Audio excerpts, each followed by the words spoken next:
Hey, deserving listeners, Love is Blind, the reunion. Let's continue watching. I am. Okay. That's all I will say. I am. Leo, are you on the market or are you off the market? I'm on the market. Leo's on the market. Leo, can I say something, man? Yeah. I would have loved to have hung out with you in the men's lounge for a couple weeks. Hey, wow, thanks. It's great to talk to you, man. Likewise, Awesome. Nick. Oh, man. Excuse me, guys. I've had a tough time sleeping lately. Okay, so I think we're heading towards a joke about Alex and napping. The joking that is going on in this reunion. There must be writers and there must be planned scripty jokes.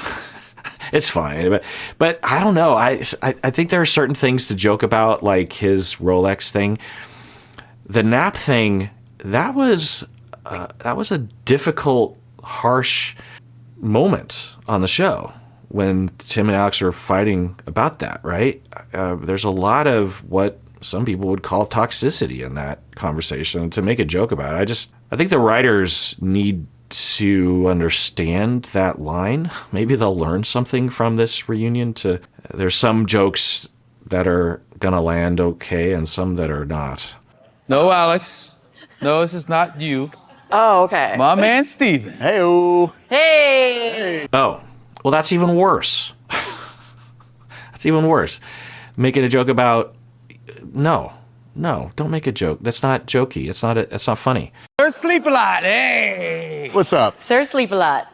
I think we are all dying to know what exactly was in those sleep test results. In the sleep test results? Yeah. I have sleep apnea. Yeah. Are you on the CPAP? No, I got cleared for one, but unfortunately I Steven, have... tell us. Yeah, the look on Monica's face, I don't know, but to joke around about this, I think is really demeaning to Monica's experience. To make light of what happened, I think it's a weird tone. What was in the text? Oh, yeah. Yeah, I know. They're pretty juicy. I don't remember. I really don't. Why is everyone joking about this? And then Alex is, ooh, like, what is happening right now? Am I missing something? Am I in bizarro world right now? Deleted them. So during a sleep study test, there were DMs sent. Let's get to the thick of this here. For the respect of the individual, I'm not going to go too deep into it because they don't need to be brought into Well, you this. shouldn't have done it on a reality show. You're absolutely So, right. You're absolutely right. Yeah, that ship has sailed. More Marshall facial expressions.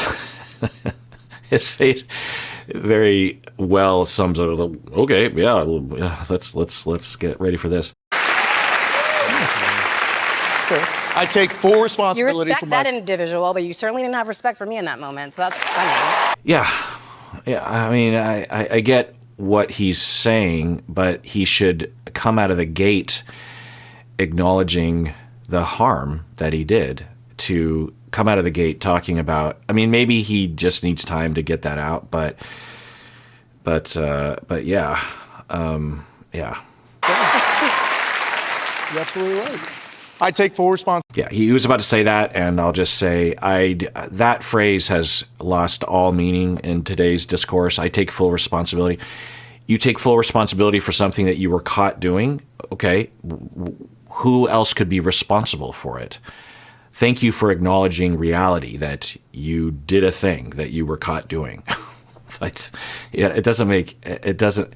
I think people think that it's saying something or that it's magnanimous to take responsibility for something that you fucking did. Responsibility for my fuck up. Me and Monica even talked about this off camera. We had a date 2 weeks.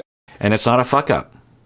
It's thousands of choices that you made, even in that instance, because there's a lot of back and forth texts and God knows what else was happening, you know.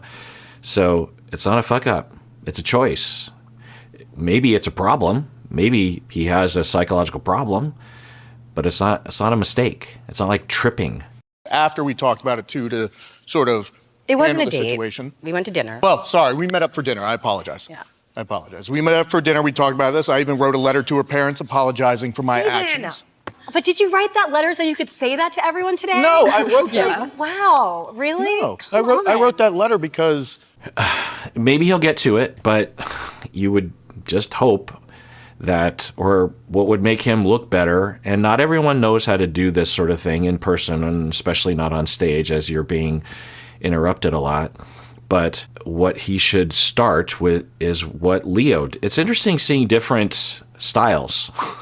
You have Hannah's style, which was to not apologize in the least and basically double down on what she was doing to Nick. And then you have Leo, who comes out of the gate and looked sincere in terms of his apology.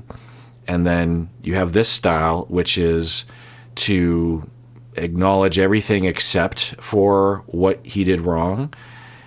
So yeah, you would just hope that he would start by saying, "Look, I just want to say that what I did was wrong, and I hurt Monica, and I have a problem, and I'm working on it, and I've done it before, and I talked about that, and I have issues." And it almost sounds like if he were free to talk about what happened, he would say, "Look, there's this other woman, and she was hitting on me, but then he stops himself and he's like, well, I don't want to talk about her out of respect for, or something." I don't know. Like, maybe he'll get to it. I feel bad about the situation. And it was a mistake that I now have to live with for the rest of I knew you would bring that up. Yeah, pretty shallow. I feel bad, and it's a mistake. I have to, what? That's it?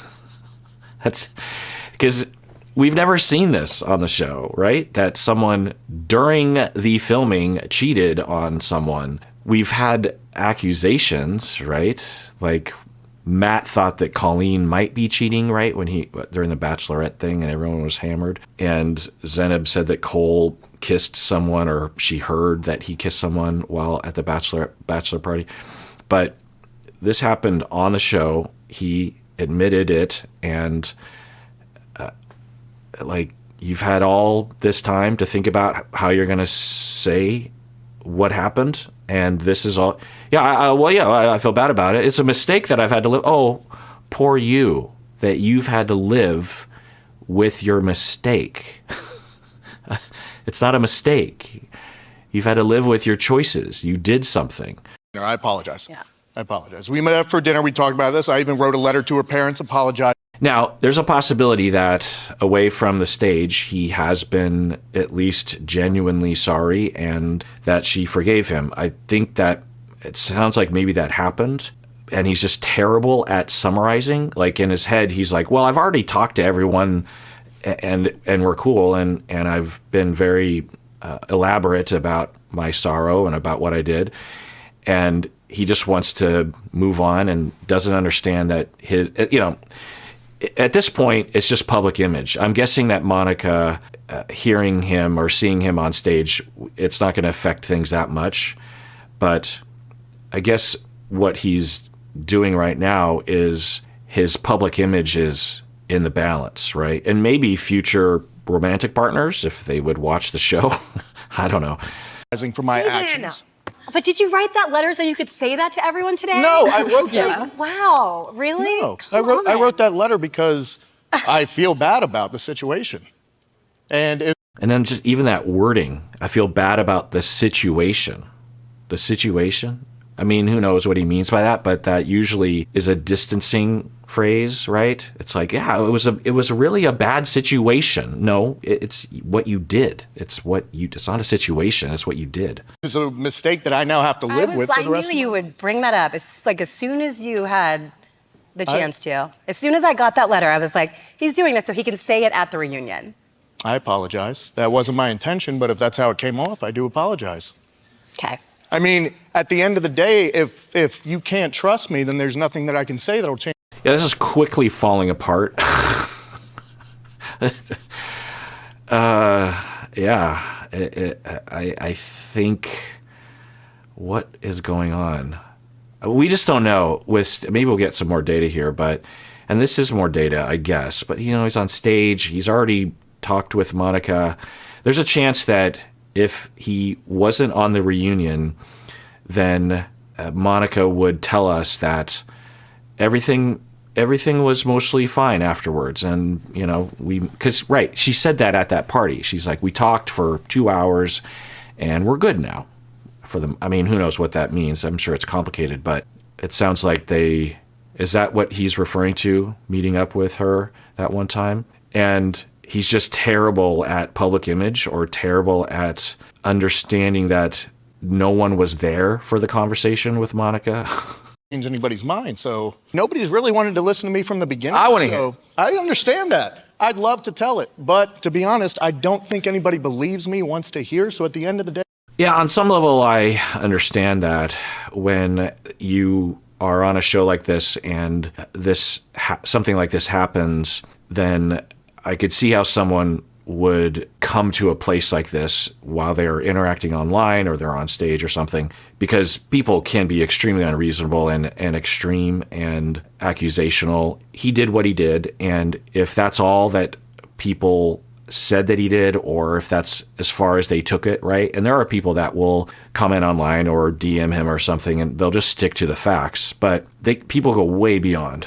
I mean, the amount of times, I don't know, that he's been called a narcissist or a sex addict or a psychopath or a criminal or a rapist or something. I mean, who knows what he has been. I'm guessing all of that is on the table. Maybe he's even tried to explain himself or something. Who knows? But yeah, I'm guessing that there's some validity to some anger. But you would just think that prior to coming on the reunion, that he would have something kind of planned, something at the ready. Because I'm waiting for him to reset. Because it started kind of randomly, right? So he makes the joke about the sleep and the sleep study, and he's trying to roll with what Nick is saying, and then things quickly got away from him.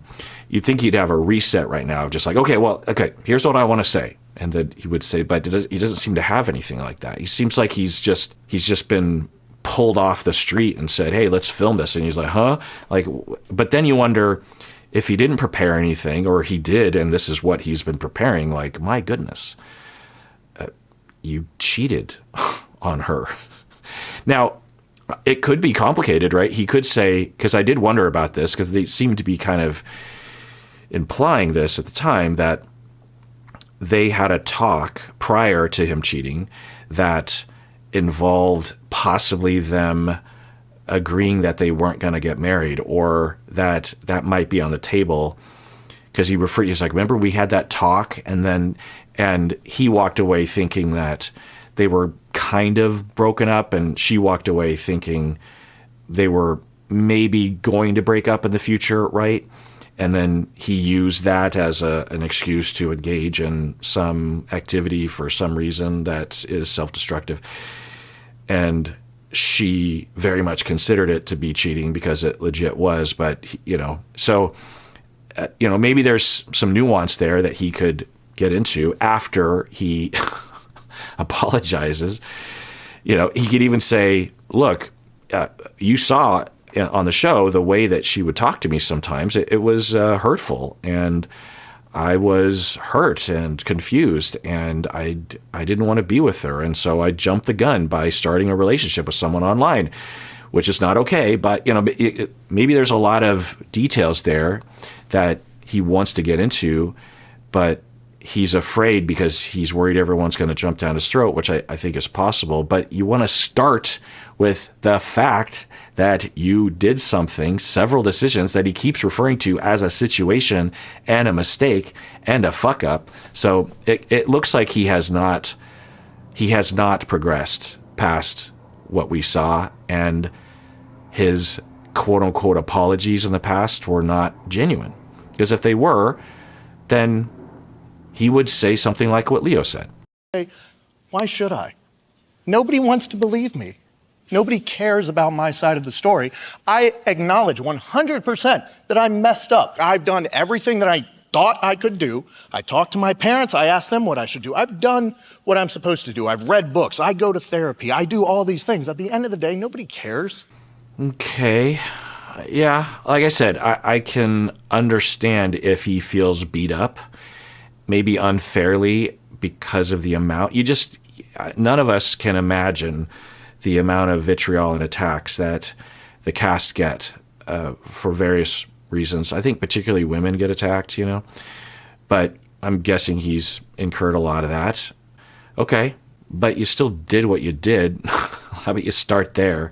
And so I wonder, he seems genuine. He seems like he's melting down a little bit. And I wonder what's being triggered or what this reveals about his thinking, right? And it was showing itself kind of when he would very quickly acquiesce and apologize and claim it was all his fault or just shut down his side of things, like when they were talking about the handbags and the flowers and everything. She got a little adamant at some point in the conversation, and he just shut down, and he's like, okay, you're right. And, he would do that a lot, right?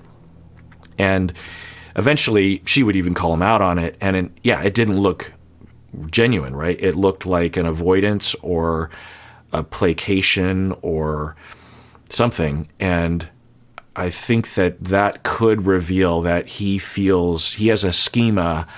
Yeah, who knows? But there's some vectors pointing in the direction that he has a schema of feeling attacked for illegitimate reasons. And so let me get into this. So if one were to be attacked and criticized, rejected, abused maybe, and then blamed for things that were not your fault, then you can develop a complex or a schema around that interaction with people and that worry.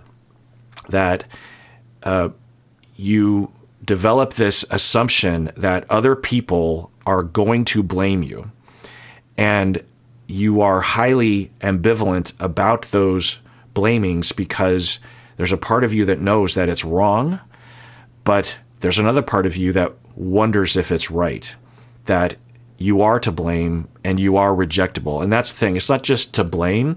It's that you're rejected because of this accusation that will make it much more worrisome and painful. And so you develop a fairly childish, black and white, undeveloped, unprocessed, undifferentiated model of understanding this, and it becomes automatic. It's not conscious necessarily, but so you develop this assumption that you're going to be blamed, and it's not going to be fair, and you're going to be rejected, and so you, according to schema therapy, you have 3 different styles of coping with that assumption, because that's a lot of pain, right? That you're going to get rejected, you're going to get blamed, and you're going to screw up. But you're not really to blame. You're not sure if you are to blame, and you feel unfairly rejected and unfairly blamed. But maybe you do deserve to be blamed, and you do deserve to be rejected. You can see someone having that circle that they would travel, and so you have this assumption, and it's painful and worrisome. You don't know what to do, because if that's the way the world works, if that's the way other people work, if that's the way you work, then how do you manage that, right? So you have 3 styles. One is to surrender to that notion and just say, screw it. I'm going to get blamed. People are going to reject me. I might as well just make it happen sooner than later, which is self-sabotage, which that kind of looked like, if this is in the ballpark, which I can't know. Another style, and there are other styles of surrender, like just self-talk of you're a piece of crap, you're always going to screw things up, that kind of thing. Then there's avoidance style of dealing with that assumption, that schema, and that would be avoiding situations in which you could get blamed. So you wouldn't take risk, you might not be in relationships, that kind of thing. There's a lot of other types of avoidance. The other is, or maybe not get deep with relationships. The other style of dealing with the schema is to overcompensate. So in overcompensation, it might look like blaming others before they blame you, or being perfect so that you can never be blamed, or by being extremely rigid about rules so that you can counter any blame and say, no, no, no, I followed the rules, I documented it, and you're wrong, I'm not to blame, that kind of stuff. So the way that it looks, if this is what it is, which I can't know, is that it would be a surrender, right? It would be a self-sabotage and a acknowledgement of, this is who I am. I will screw things up. I will cause other people harm, and I will get blamed. And his talk in the pods is pointed in that direction, right? Who knows? But he comes up front, right? He tells her unsolicited, I have cheated in the past. And he said, I thought I was unworthy, okay? And that fits in that schema as well, right? I'm unworthy, and I felt that way, and I know that now, and I cheated because I felt unworthy, right? So that's the self-sabotage. I'm unworthy. That's the way the world works. That's the way it is. It just is. It's not true for other people, but it is true for me, because that's what it was like for me, 0 to 10 or something. And I self-sabotage so that I would get rejected, because it was going to happen anyway, because I'm not worthy of this person and I'm being blamed. And he has he's gone down a certain road where he can say, I was at fault in that past, when he's in the pods. But there's a part of him that, if we go with this assumption, with this hypothesis, that is saying, I'm not actually to blame. I know that I am unfairly attacked. And so it's that dichotomy, right? And then when he gets into conversations with Monica, and Monica is accusing him of something, and just think about that too, and how easily those, if this hypothesis were true, how well Monica fits with that, right? Because from the very beginning, 3 days into their in-person relationship at the getaway, she's telling him that he is not, she wasn't criticizing him heavily, but she was, pretty adamant that he needs to buy her flowers. He needs to buy her things. That's her love language, right? And, that conversation could have gone better. He could have been like, you're right, duly noted, and watch out for stuff, because it's coming your way. That's all he had to say. But so he's being blamed for something, and one could argue that it's unfair. Not everyone would say that, but some would say that. Some people commented and saying that was interesting, that Monica was focusing on that. And interesting that at first he's trying to defend himself, but then eventually he just shuts it down, says, you're right. Because that's the part of him that is assuming, I am to blame, I'm always going to be blamed, it's going to be unfair, but you have to deal with it somehow, because that's going to happen. And maybe you are a piece of crap for not doing that, that, and his style of dealing with it is to push back, kind of, right? Because he's like, oh God, if I push back a lot, then I'm really going to get rejected. But then eventually that side of things is like, yep, yeah, you're right. I'm a piece of crap. I mean, I'm exaggerating, and it's interesting that they fit together, because if this is true, the hypothesis about him, then he would actually seek someone that would blame him more often unfairly, right? Think about, after the party when she's just like, I love you, but you need to shut up sometimes, or whatever. I think I'm exaggerating, but I'm cherry picking, and I'm really trying to shove this in there, but I don't know. There's some things there. And then when he comes on, and then after the show airs and he's calm, he can approach Monica and maybe apologize, kind of, enough anyway. But in the intervening months up until the reunion, he's still in that space of his childhood where he feels like, it's not my fault. There are reasons for this. Monica was a jerk face to me. That's the bigger picture here. Sure, I made a mistake, but come on, you get that vibe, right? Where, if we didn't know what happened, if we just had the vibe from him, more and more of this is fitting in my head, actually. This is what it feels like as a therapist when I start to have a hypothesis. I never know, and certainly sometimes my hypotheses with my clients are thrown out, but it can feel good to have at least something to go with when you see something confusing, because this is weird that he's doing this. So there's a possibility that for him, he has. So if we don't look at the details, if we didn't know what happened, if we just go off the vibe, what I'm receiving from him is that of a child who is being blamed. Like sister breaks the cookie jar and says that it was Big Brother, and Big Brother's coming in from outside, and the parents are sitting him down and saying like, okay, you need to clean that up, and you need to pay for it, and you need to be more careful. And he's like, huh? Well, he has that vibe of just like, and then he would say, it wasn't me. I wasn't home. And the parents are like, yeah, well, your sister said you were home. And he's like, my friends, I can tell you that my friends can give me an alibi here. I was with them. Well, I don't need to talk to them because I know it was you.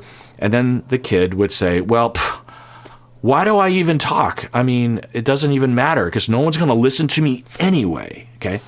So it's interesting, right? Now, that attitude and that approach of him doesn't fit the situation very well, right?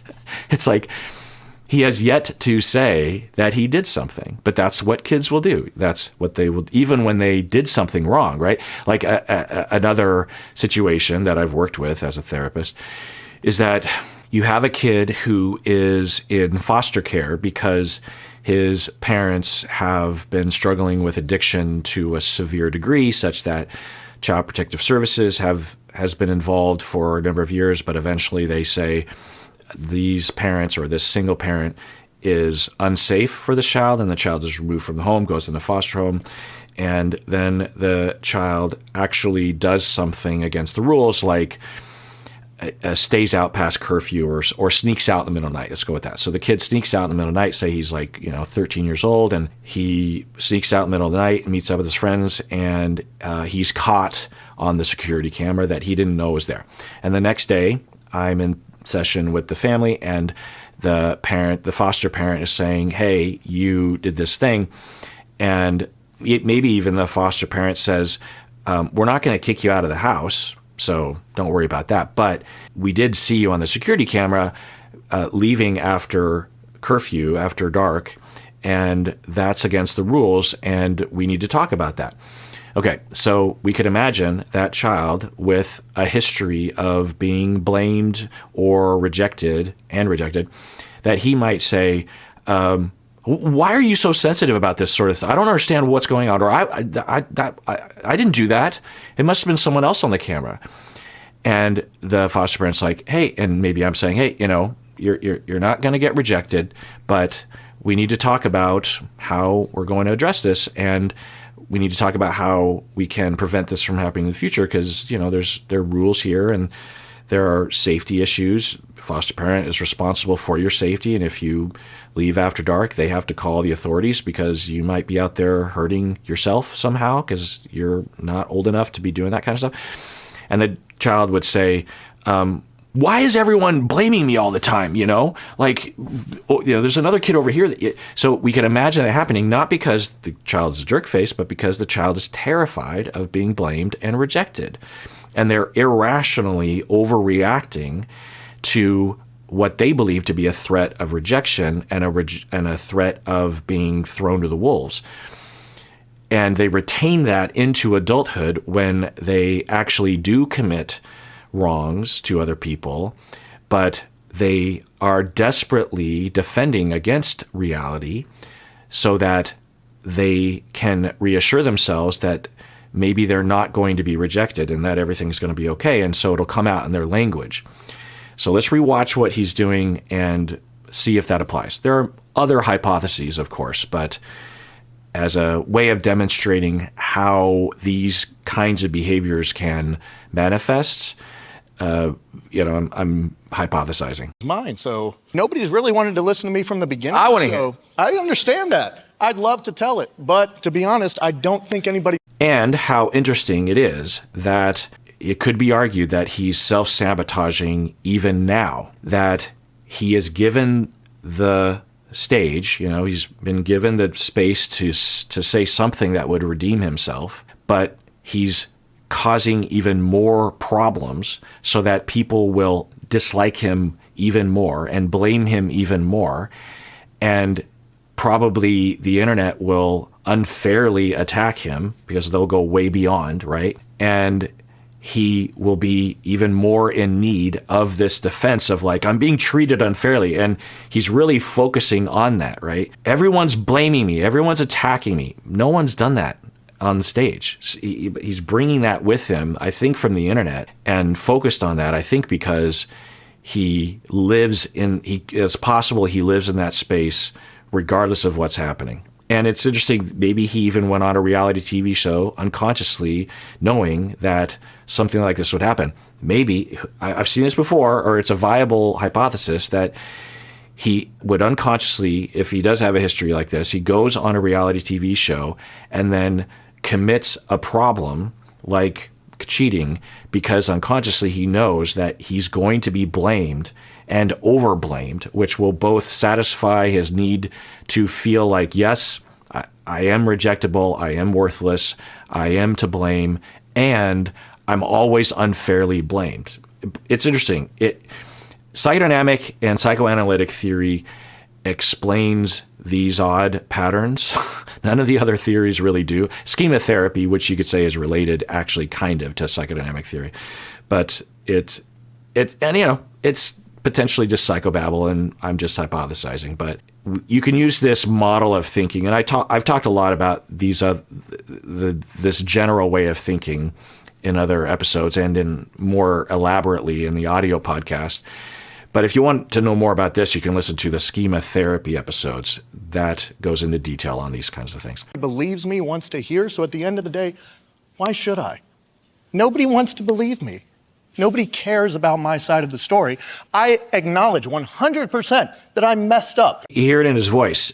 He's beginning to melt down, and that statement of just like, no one wants to hear my side of the story, that's like a child. And we will regress when we are under stress and when we are triggered. It kind of looks like that's happening. I've done everything that I thought I could do. I talked to my parents. I asked them what I should do. I've done what I'm supposed to do. I've read books. I go to therapy. And this also, doesn't it seem like that of a child? Not that he's immature like a child, but something is happening for him. This is a pattern. And we know that there's a pretty good chance that that was part of a pattern, given that he talked about it in the pods, right? And by the way, I don't know if his sexual preferences have anything to do with any of this. There's a possibility that they do. There's a possibility that they don't. Some people might think, well, this blame and this attacking might be part of his sexual play in terms of being treated like garbage, treated like a piece of meat. And that can happen, or we don't know because there's no way to know why we do anything, particularly in sexuality.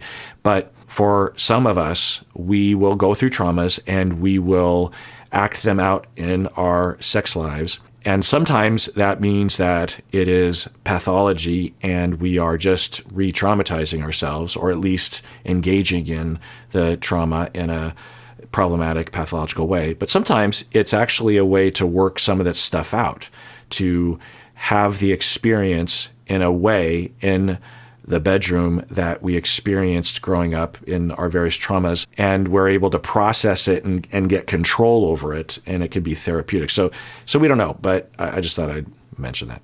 All right, well, that's enough out of me today. And everyone out there, please take care of yourself because you deserve it. You really, really do. Really.